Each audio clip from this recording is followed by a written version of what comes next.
really tall, so I'm gonna probably sit at the edge. So it's easier. So we had a lot of talks, and since I wrote the game, I thought, well, we can play part of it. But first, let me talk. So it's gonna be a change a bit.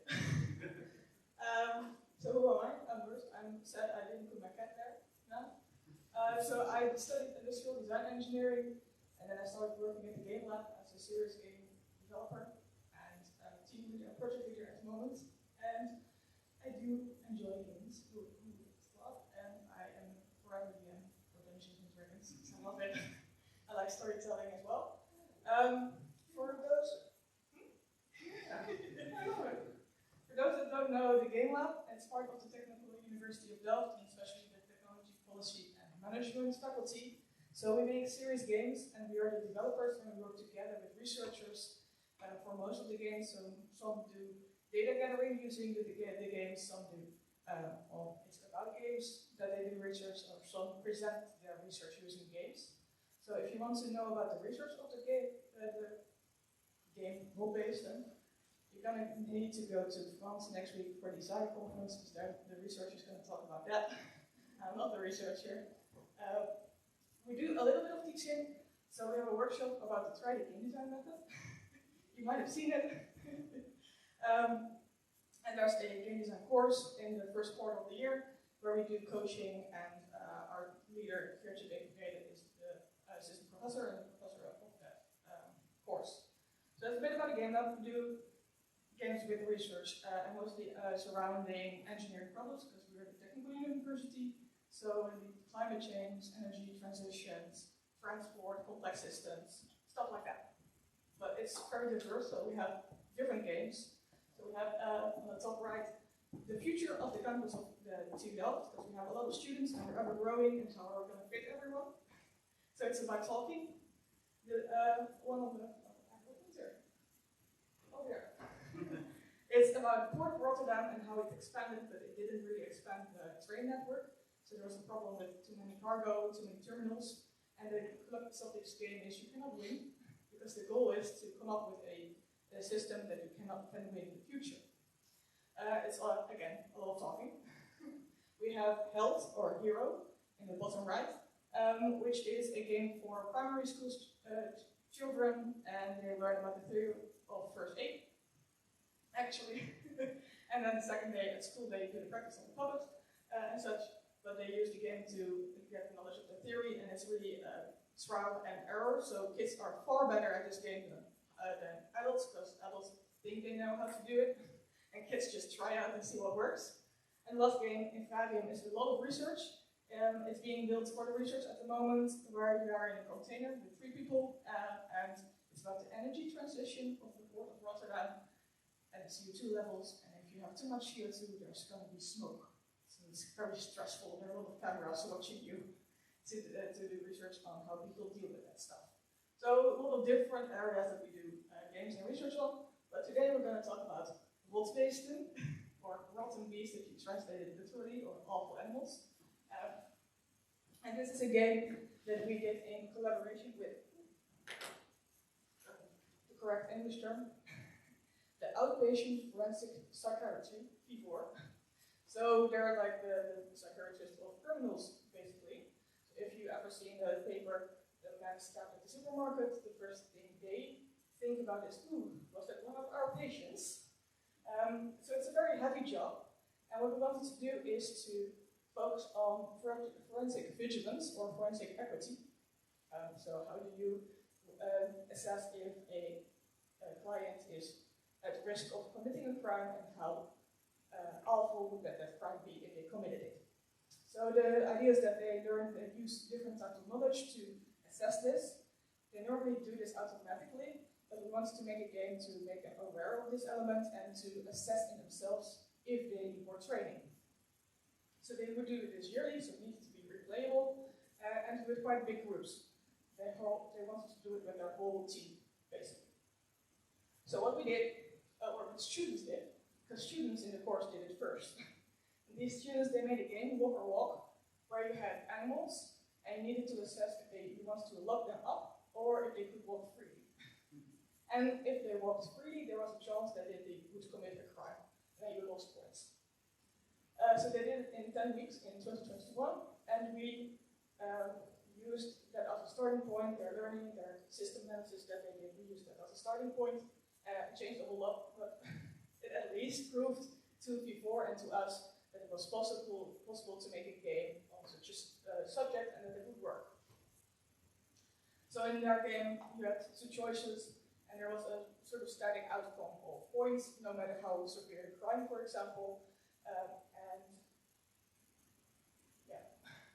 And so there were three characters, and you got information, and then you choose one part of the information. Took that with you to the conversation, but you could still use the ones you didn't choose because you have no memory. So there were elements that didn't work, and there were elements that did work, especially the animal part. They really liked it because it was easier to talk about a wolf feeding a sheep rather than a cannibal feeding a child. It's heavy stuff that they have to deal with. So, let's write a game design of it. We used it as well, and the students did too. For those who are not familiar with it, it's part of 3 elements, and those 3 elements need to be balanced to create a working serious game. We have the reality or the scope, the system analysis, the rules, the roles, and the resources of reality that you need to deal with. You have the meaning or the purpose, so what do you want to achieve with your game? Do you want assessment? Do you want teaching? Do you want procedural knowledge? Or do you want the cognitive skills, stuff like that?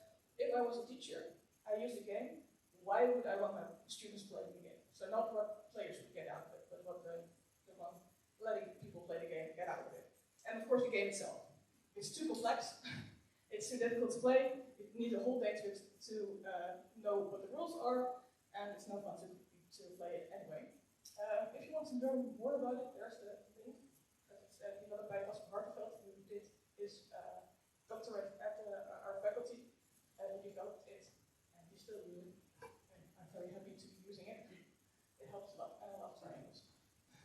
So, we had a game that the students made, and we had some learnings from it. So what we saw is that the animals they created were still quite surface level.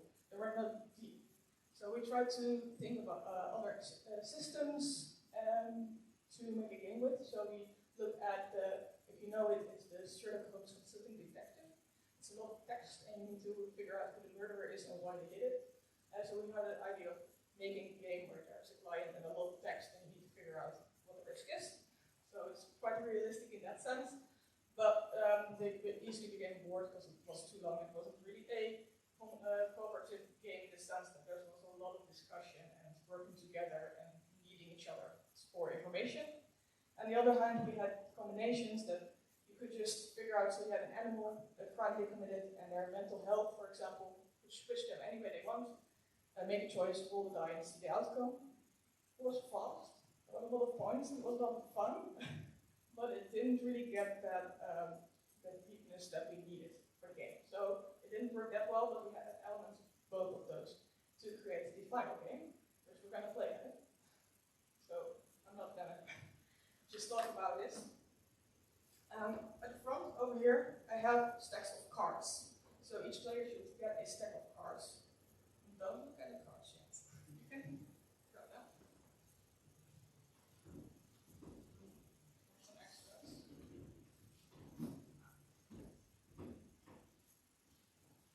So don't look. Something we need to tell players always. Don't look. Don't look.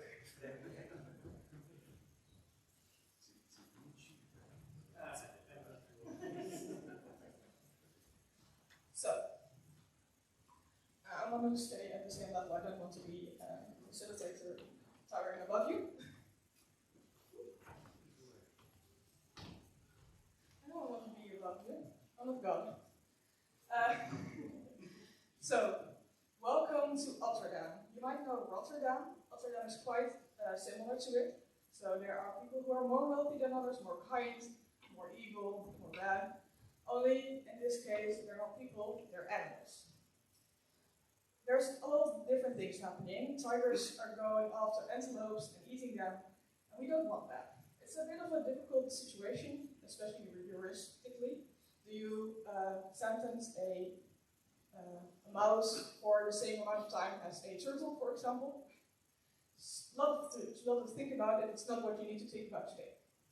What you need to think about is that you are a multidisciplinary team, and you need to discuss two characters, or I think we're going to play one. You have information, it's a stack of cards. When I say so, you're going to look at the top, you get to remove the round one card. There are 3 cards underneath. Orange, with a name at the top. It should say, at the bottom, I'm sorry, upside down. It should say Edward Elephant. That's the client you will discuss. So one of you, I will be in this case the team leader, and we're going to discuss this client and see if we need to increase his treatment, if we can decrease it, or we should keep it equal. The thing is, if we increase it, it costs more, so we lose resources. If we decrease, there's more space for others to facilitate. Yeah? So far so good? So at the end, if we make a choice, you need to roll a die. It's 12-sided. And that will determine if something positive or something negative happens. And that, again, will influence the resources we have. That's the basics of the game. Simple enough, I hope. So now I will ask you to look at the cards and pick one. Just pick one question, the other ones can put back on the stage. So from the top 3 up to the round 1 card, pick one question you want to ask. What do you think is important to know about Edward? So Edward is a 35-year-old elephant who has recently been released from prison. He has served a sentence of 15 years after he created a bomb for a religious attack against meerkats. Or Stockstarfish? Stockstarfish? Meerkats, yeah, okay. He has been assigned to Boschma, our organization, to help his transition back into society. Although Edward did not reject his beliefs, he didn't return to his old community. Currently, he is a car mechanic and has limited communication with his mother. Yeah. I'm sorry? Okay. Edward is a 35-year-old elephant who has recently been released from prison. He has served a sentence of 15 years, so 1-5, after he created a bomb for a religious attack against meerkats. He has been assigned to Boschma, the organization we play as, to help his transition back into society. Although Edward did not reject his beliefs, he didn't return to his old community. Currently, he's a car mechanic and has limited communication with his mother. He was raised in a radical religious community, and he's on his own for the first time of his life. So please choose one of the questions to ask, and the rest you can put back on the stage.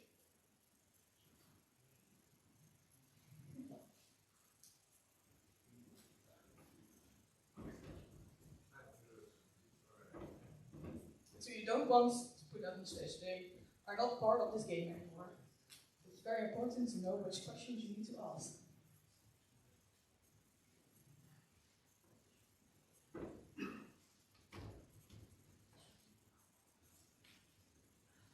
Okay. I think we all chose. So, as you can see on the screen, we are now a team.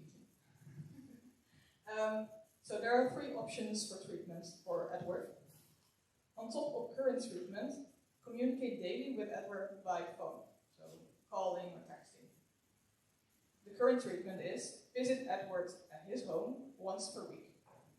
We can also decrease if you think he's not at risk, doesn't have a high risk to commit a crime, or it wouldn't be so severe. And that's ask Edward to visit our facility once every 3 weeks. Yeah? So once a week, visit them, have daily communication by phone, or ask them to visit us once every 3 weeks.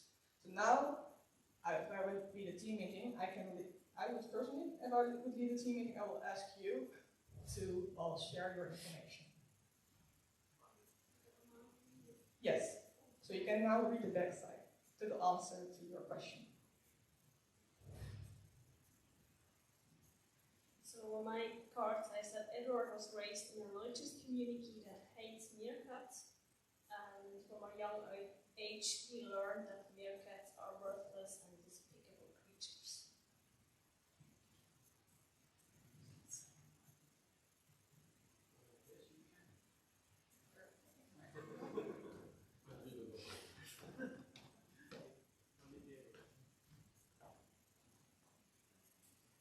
Hello. Information is that elephants do not care about the opinion of others. They might be rejected today, but could become loved in 60 years.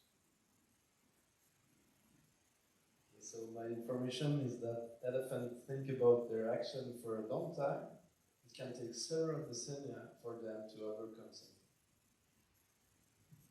Alright, so my question is, does Edward show signs of stress? And the information is, Edward seems to have trouble sleeping now that he is no longer part of a community.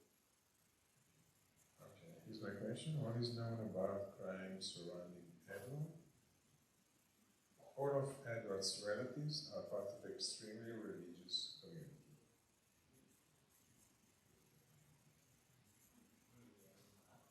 I'm sorry. Has Edward shown signs of depression? Edward has had several fights with meerkats. Has Edward shown up to all the appointments? So yes, Edward has been present for all his appointments with his team. Is there something that in Edward's environment that could make him aggressive? Indeed, what would make him aggressive is if he's reunited with his religious community. So he could fall back. The question is, how have you judged Edward? The judge was a meerkat. I don't want to talk about that, please. Sorry, about that judge. My question was, how aggressive are elephants? And the response is, elephants can get very, very aggressive during their mating season.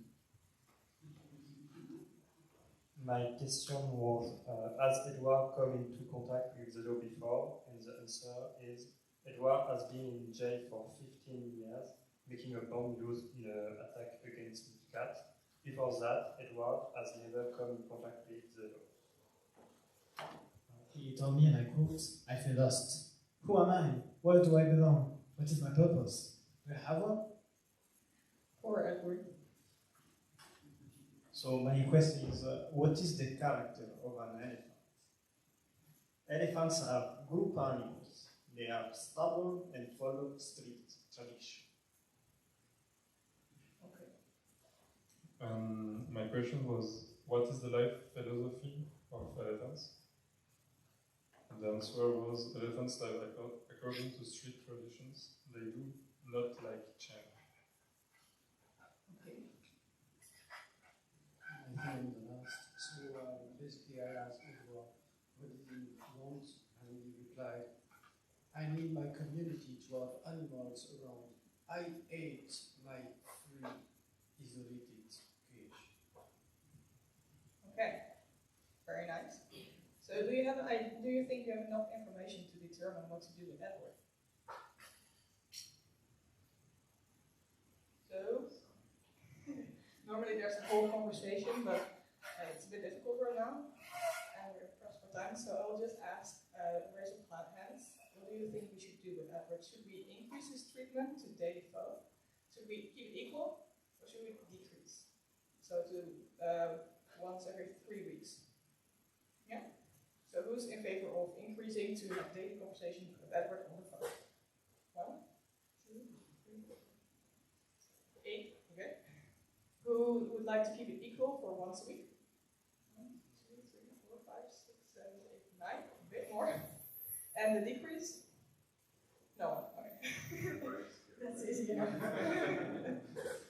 So in that case, I will say, well, I am the team leader. Nobody else has information to share. But I have the final choice. In this case, I will go with the group and I'll go for equal. Which means I need that Edward will be visited once a week by us, at least to know. Now, there's an outcome.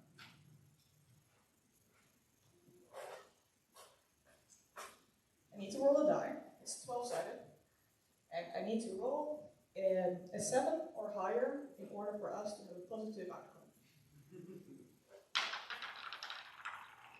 No. 8. Close, but it's positive.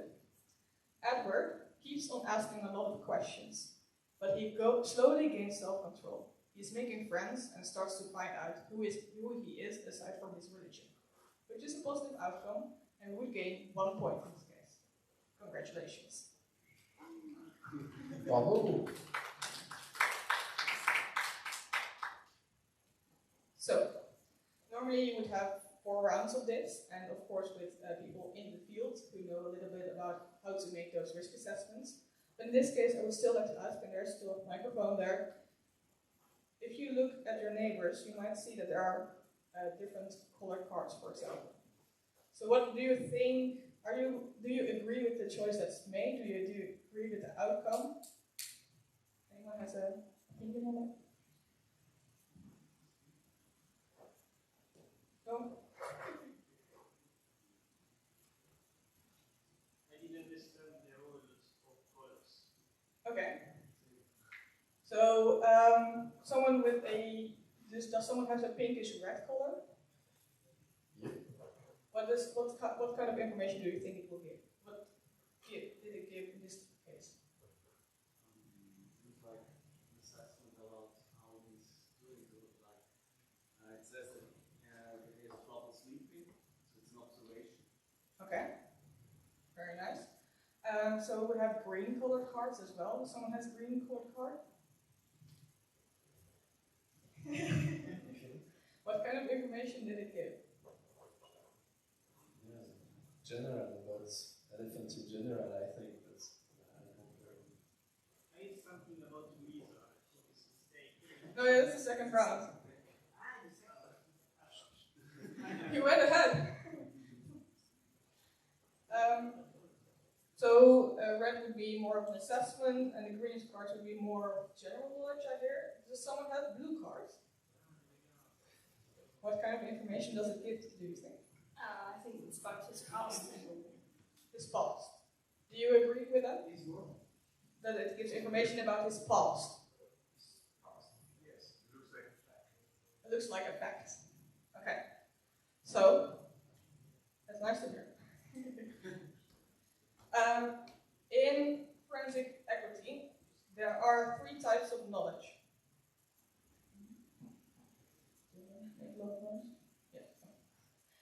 Which is fact-based knowledge about the client itself. It's experience-based knowledge about similar situations that they encounter.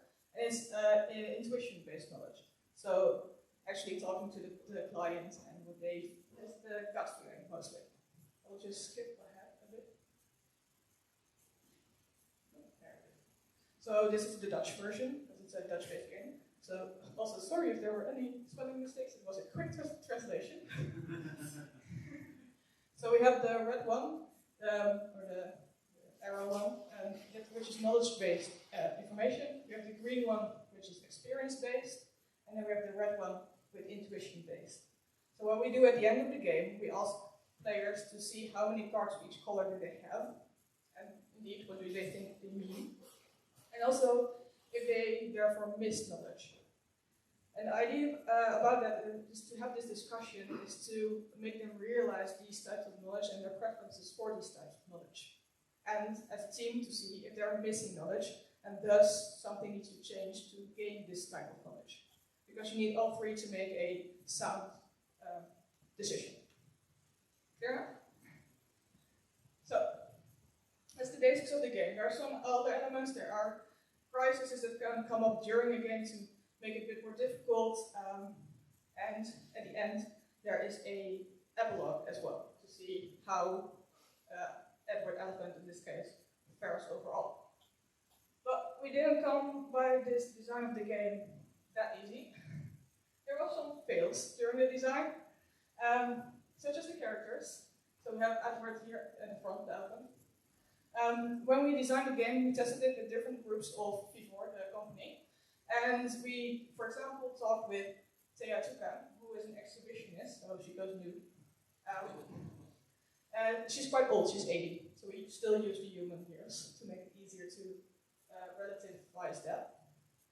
However, the group that we tested it with, they never had any old people. So they were like, I don't connect with this case. So we saw that it was very important to create enough characters so that at least some of which they played, preferably at least the first 2 ones, connected with what they normally experience. So some groups were more experienced with drug abuse, some were more with just abuse in general, some were more with sexual encounters. So we have all types of animals, and they are quite heavy cases, all based on real cases, which was also important. So for example, we have this beaver who said drug abuse, we have a rapist, we even have a pedophile, which is something they encounter, and it's quite an interesting case. They really wanted to include that because there are children involved and people are far harsher, which isn't always useful. And that's a very interesting thing we came about. So we needed more characters. It was very important to not only focus on the play and interesting characters, but also keep in mind that reality, keep it in balance so that they can relate to it. We had the crises, so we didn't use it today. But sometimes in later rounds, the characters can come back with a crisis intersecting another round, which gives a lot of, takes the flow out of the game a little bit. So we removed it from the student version. However, that wasn't the right decision because it's very realistic that sometimes they just have a discussion, a meeting, and they all have to get up, go somewhere because there's a crisis. So again, with reality, we try to remove it in favor of the gameplay and the meaning, because it wasn't about crises and how to handle those. It was about the cards and the equity, but it was such an important part, and it actually, some people said it improved the gameplay as well, so we included it back. Chaos, as you can see, it's a lot of cards. This is only 2 characters. We have 12 characters in total. And what we first did is that every round, the facilitator would come by and give you new cards. This disrupted the game flow quite a bit. So we designed how you should prepare the cards before gameplay, so that the gameplay itself would become easier. We also added that you have 2 facilitators facilitating this game. One is the technical facilitator, so in charge of the cards and the facilitation of the game itself and the rules. And then we have a subject facilitator at the end who joins in the debrief and adds to the discussion with things they came about and saw happening. But it needed to be designed because it was far too chaotic in the beginning. There's also one of the things that we wanted to improve with the simpler version, but it didn't work because we saw it already with the student version that there were just too many things, because if you print it all out, the whole table was filled. So we reduced the cards a little bit, but not enough. To at least make it playable in that way. And the endgame. So the students had an endgame. You could use the points, and then you could use those as hints for where's Waldo, or where's Wally, as we call it. Sort of game where you could find the characters you talked about. This is just the Waldo play. The thing is that it wasn't connected to the game at all. It was just a different game. So we tried to make a version where it was connected to the game, but in that case, it became a second game. So in the end, we removed it. But we really tried to wrap up the game in some way and do something with the points, but just making another game wasn't one of the solutions that worked. Of course, there were also characters, the colors, the choices, and how we did the end in the end. So the characters, we talked about, I already talked about that we needed clients, and what worked very well is to indeed focus, base them on real cases they saw, so that they were realistic enough, and they could map the things they learned in a game better to their real life work. But also worked, so each character of these, we have a whole booklet filled, has background information. And we use the background information and their profile on the risk assessment they normally do with real clients, which meant that the information given is focused on what they normally ask and normally use. So in that case, they really liked it. They also liked the art, which I liked because I made it. So that was nice to hear. So first the characters had, the players had just information and they could pick, but in that case they used just all the information, and what ended up happening is they would pick the information with the most text because that was most difficult to remember during the meeting. So what we did was change it to the questions, because again we wanted to go back to the meaning of the game, and the meaning was to figure out what kind of questions they ask, what kind of information they are seeking. So in that case we changed it around, and that worked very well to see that players indeed saw their preferences in real life come back into the game at the end of it. Yes, I see. Normally I mostly go on intuition if I just let myself go and don't focus on I need all the information. So the colors and the questions really worked. So it was very nice. And then the choices. So the students, again, they started with just look or walk, and in the end we made choices really based on each character and focused them. It was mainly done by the experts, because I don't know how often you need to treat someone. I'm not a psychiatrist. So we had some real design about this, because the equal, decrease, and increase really needed to not be too far apart. It was very clear what the middle one was the best option, but you also shouldn't be too close that there wasn't a real difference. So normally the optimal solution probably will be somewhere between those. So they really should choose. The thing as well is that we changed the impact of their outcomes. So not only does it change the die, the number you need to roll, in this case, you need to roll, it's always 50-50. Doesn't matter what choice you make, it's always 50-50. However, if you increase your treatment, she's a social influencer on drugs, she goes to a rehab facility, and if it's negative, she goes to the media to say she was forced. So she really drags the company down. However, it's quite bad. If you keep equal, she just pisses her boyfriend's apartment. I mean, it's not nice, but it's not that big of a deal in their line of work, because if you decrease and you don't listen to her, she might die. She has an overdose. So there's really a difference in the outcome as well. So we really included the risk itself, not only the chance of the risk of the crime. So that worked, it was nice. And the end game, so we didn't use a game in the end or something like that. We used an epilogue, so there's a little diary entry, a letter written to the facility, or a media post about the character. So each character has 6 of these based on the choices they made in the outcome of the role. And they liked it. It's a nice wrap-up of the game itself, so that we can quickly move to debrief. Because as my research friend, I don't know if it's a quote of another quote, but he says a game is just a good excuse to have a debrief. And that's the thing we say as well. Yes, the game is finished after the epilogue, but the serious game isn't, because we need that debrief. And we also need the introduction. Because not only an introduction of the rules of the game, but also accepting the world that we live in, or gonna play in at least. So that's something I want to give to you.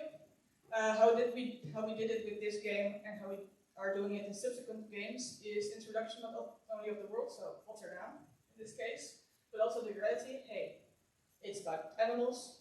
It's okay if someone dies. It's a game. But also you need to take it seriously. So normally we have a little talk, an extra talk about the previous client who went mad. So we say, take it seriously. So yes, it's a game. Yes, it's fun. But still, think about it. And then, of course, the rules of how to play the game. For the debrief, we have a 3-parter as well. So first we ask them, how did you think? What did you think about the game? Did you now hate the die? Did you think there was a better outcome to do? Really focus on the game itself and what they did in their actions in the game. Then we have about mechanics, so the colors of the cards, but also the die, because in reality, they don't know the outcome for sure, whatever treatment they do. So the die, however, it is very realistic in the sense that they just don't know the outcome, and it can be chance and bad luck. And then the reality about how they go about it, if they actually have this forensic equity, and if they maybe need to do some little learning and additional training. So that's how we transition from the game world and the magic circle of the game back to reality. So both sides, it's a transition. So we had some expected outcomes. It was very nice. That's more on the research. We had some unexpected outcomes as well. So there was one person who hated green, and the whole team was very taken back by that, because green is an important part to information to include, sadly. But he really hated green, and that was one of the outcomes of the game. That he thought green should never even be included in the game. It was very harsh. But it was interesting to see, and there was an interesting conversation coming out of it. Some people don't care at all about the conversation in the team meeting. They just have their choice. Some don't even listen, especially in the case of our pedophile, unfortunately, because I learned, apparently, once a pedophile is caught, there's a very small chance that he does it again, or they do it again, apparently. So if you very monitor very hard and restrict them, they cannot let out their needs in some way, then they might do it again. So actually, it's better to decrease his treatment than increase his treatment. However, children are involved. In this case, he has a child. So people tend to really want to decrease him. So that's one of the cards that there's a lot of discussion, and often the team leader has, I don't care what you say, I want this choice. And which also has some interesting outcomes sometimes. And we also saw, what we love to see in games, that the hierarchy of the team they don't use it anymore. And in this case, we had an intern who put the boss of the whole company in his place because he was talking before his turn. It was very nice to see, and he didn't mind at all. But it was just you saw the people who knew he was the boss, was like, ooh. The intern was like, oh yeah, it's part of the game. So it's very nice to see those things happen as well. So if we look back to the 3D game science, we have the forensic vigilance or the forensic equity. I also use the research roles and rules method. So yes, there's resources and there's a lot of resources. We don't care about those. We just call them resources. But we do care about those info categories, and we use those as resources in the game. And therefore, you need the other players because they have the other information. And then we also got rid of all the different roles that the team members might have. We just have the team leader with the final choice, because that's still an important part of using all the information and making a choice. And the rules, so the limited choices, they do have that in real life, and sometimes they can't even make a choice. So we chose that still to increase the reality. And because we wanted the assessment and the information itself, we really wanted to focus on the discussion and showing the information preferences. And team dynamics was a nice bonus. So now I want to close off this talk with some tips. So as I said, there's a lot of chaos over here, and I would advise you, especially if you have a game with a lot of numbers and a lot of resources, if you start to make a list of all those resources, not just make a list, print out all the cards, even if you just say action card, and see how much you have on the table, because you quickly see that's far too much and you need to reduce those. So that's one of the first things I learned when I started working at the Game Lab. Print everything as soon as possible, just to see how much you have. Again, the balance of the 3D game design method, but if you want more information about that, look up Casper Arteveld. Not only design the game, also design the intro and debrief. I would have preferred if I had done it sooner during this game. So in current games, I am doing it sooner. Like at the first test sessions, we include intro and debrief as well.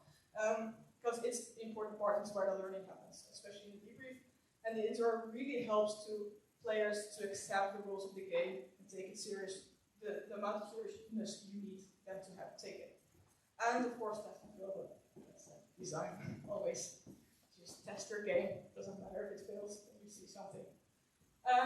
So if you want to work with the game lab in Delft, you're open. So this is the email of the general game lab and the website. Please include yes, it's very important, otherwise it doesn't work for some reason.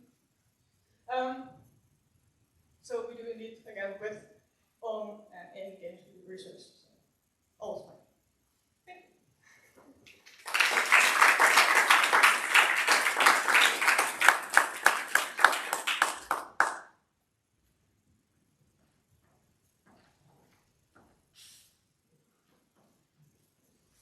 players, unfortunately.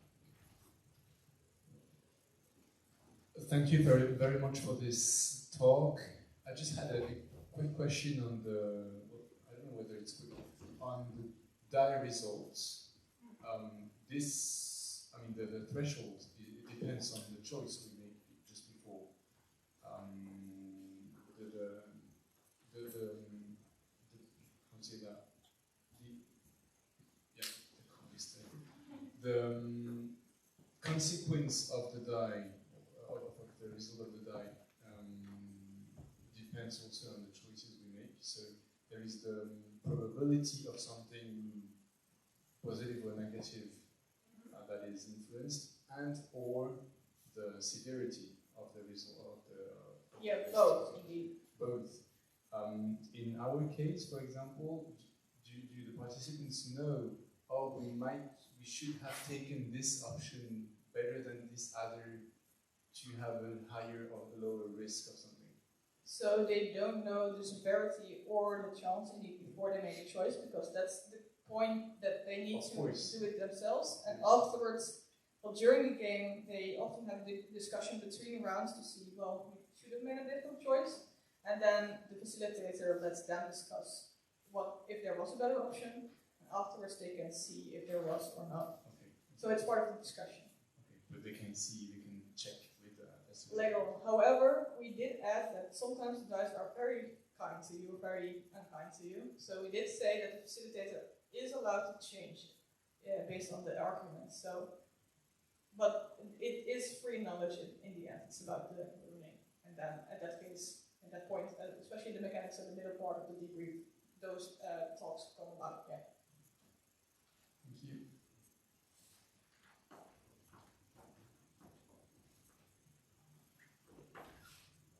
Thank you. I have one question about the colors of the cards, because there are 3 colors difference, blue, green, and red, with red, for example, for intuition choice. Was there a reason for these colors, for these choices? The students in the beginning had similar colors, so we tried to keep them the same for the continuity.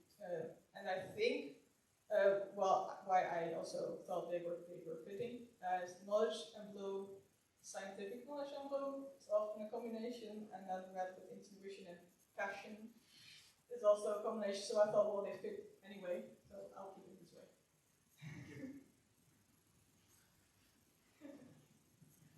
But there's no big color study done, no. Any other question or comments, remark?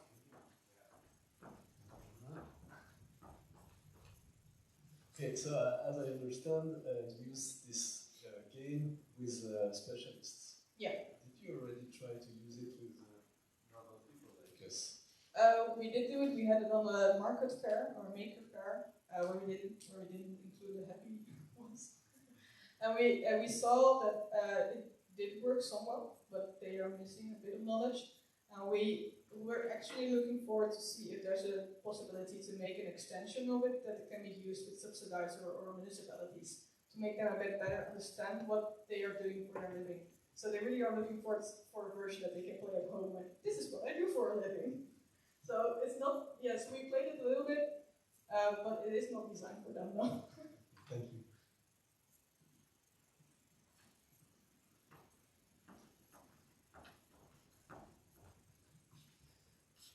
Well, fantastic. And I was amazed that you also here as game master. Always. My goodness. I suppose that we can close Doris for this great work.